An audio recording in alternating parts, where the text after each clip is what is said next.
Teflon TV. Teflon TV. What up, my people? You know who it is. It's the Don. Tony Teflon. House Teflon. We pull the string. It's the Don. Tony Teflon. House Teflon. We pull the string. Hey, yo, what the deal, my people? And I'm back at you with another one. And this one, basically, we're talking about Jon Snow. And basically, all about Jon Snow, this one's going to refer about.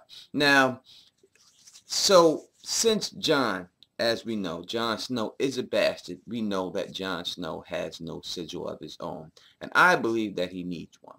Now, every character in the book has one. That means anything basically has one. So I would think a main one like Jon eventually needs a sigil. Though we use the word sigil, I do not believe that is exactly what we are looking for. Now the term sigil derives from the Latin meaning seal, though it may also be related to the Hebrew sigil, meaning word, meaning action, or item or spiritual effect, talisman. Now, a sigil is a symbol used in magic. The term that has usually referred to a type of pictorial signature of a demon or other entity. In modern usage, especially in the context of chaos magic, it refers to a representation of the magician's desired outcome. So that isn't what the word represents in the Game of Thrones. The sigil is used as a coat of arms in this story. Now, a coat of arms is a unique design, shield, surcoat, or tabard.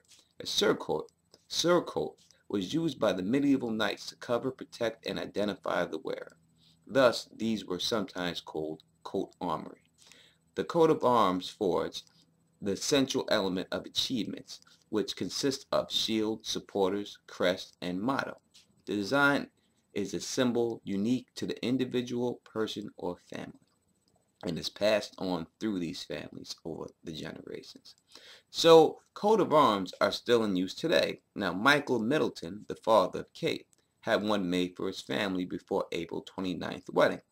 Now, this may seem to some as a wedding gift, or an early wedding gift, but in truth, because the Middletons were commoners, they weren't required to have one, but because she is marrying into royalty, one had to be made. Now the coat of arms, the blue and red crest, was 3 acorn sprigs adorning the shield, which represents the 3 Middleton children. The acorns were chosen because West Berkshire, England, their home, is surrounded by oak trees.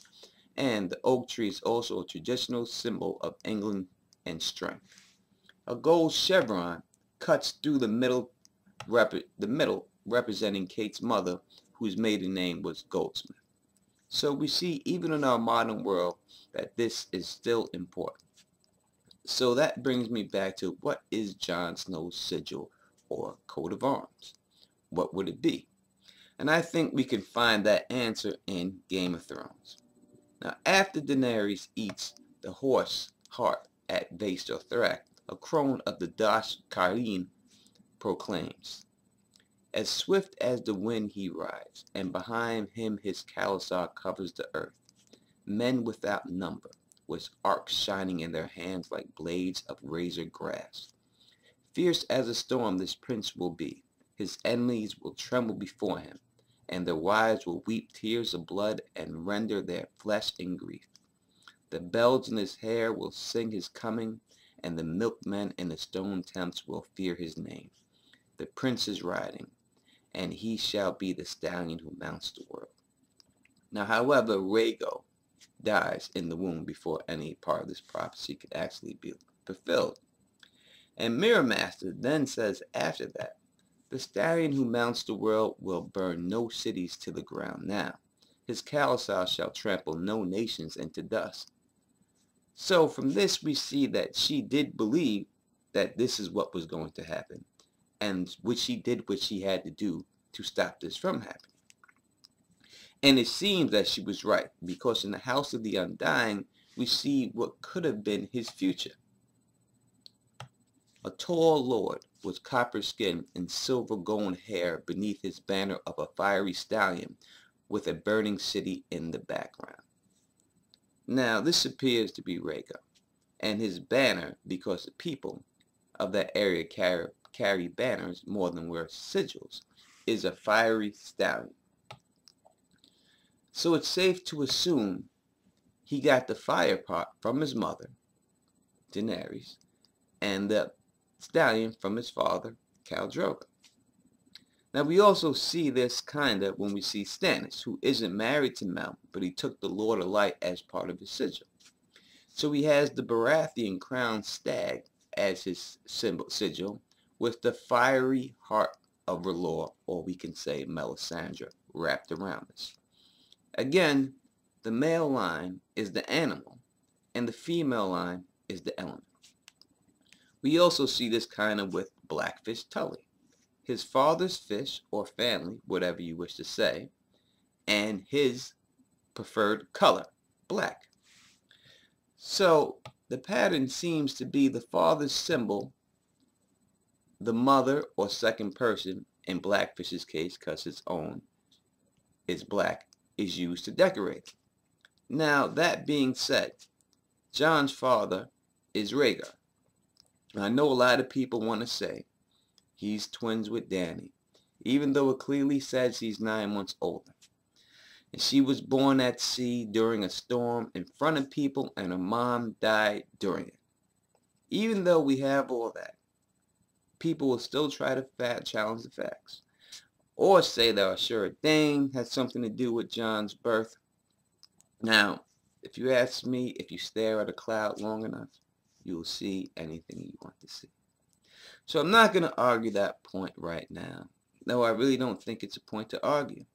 I'm going to go with, for this video, that Jon is Rhaegar's son and Lyanna Stark is his mother. Alright?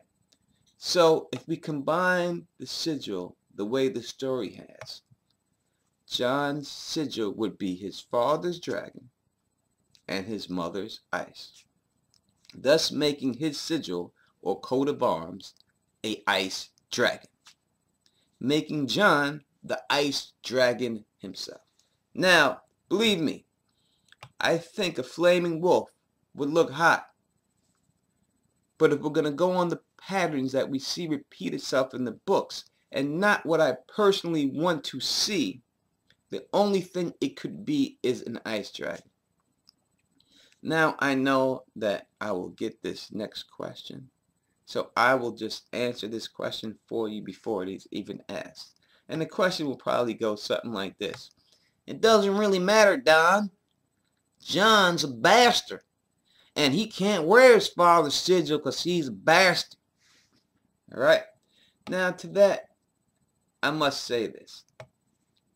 You must not understand anything about the books to really believe that.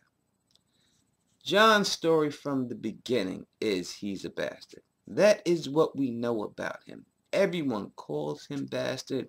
Catelyn doesn't refer to him by his name. She calls him bastard.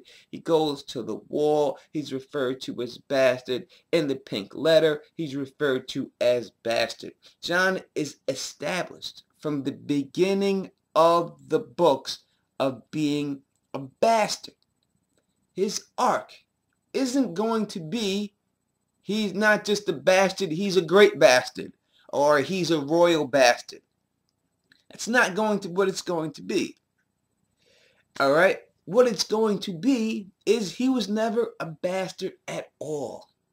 And just as in the Duncan egg, just as Egg in a Duncan egg went around acting like a common person, so he could learn the common ways of men, Jon has seen the world through bastard eyes.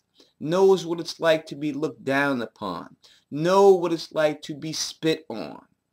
So Jon's arc is Jon is a true born Targ, not a bastard he was thought to be. Which means to me that Jon's sigil is, without a doubt, when it's all said and done, an ice dragon. And that is what I have to say about that situation. So please, if you like the way I do it, thumbs up it, like it, comment, subscribe. please subscribe. I need all I can get. I need all the help I get, people. And you know what I mean? And I will be back at you with another video as soon as I can be. I'm going to work on something big, and I'm going to finish up the rest of those Q&A questions. So until next time, peace! And stay sexy.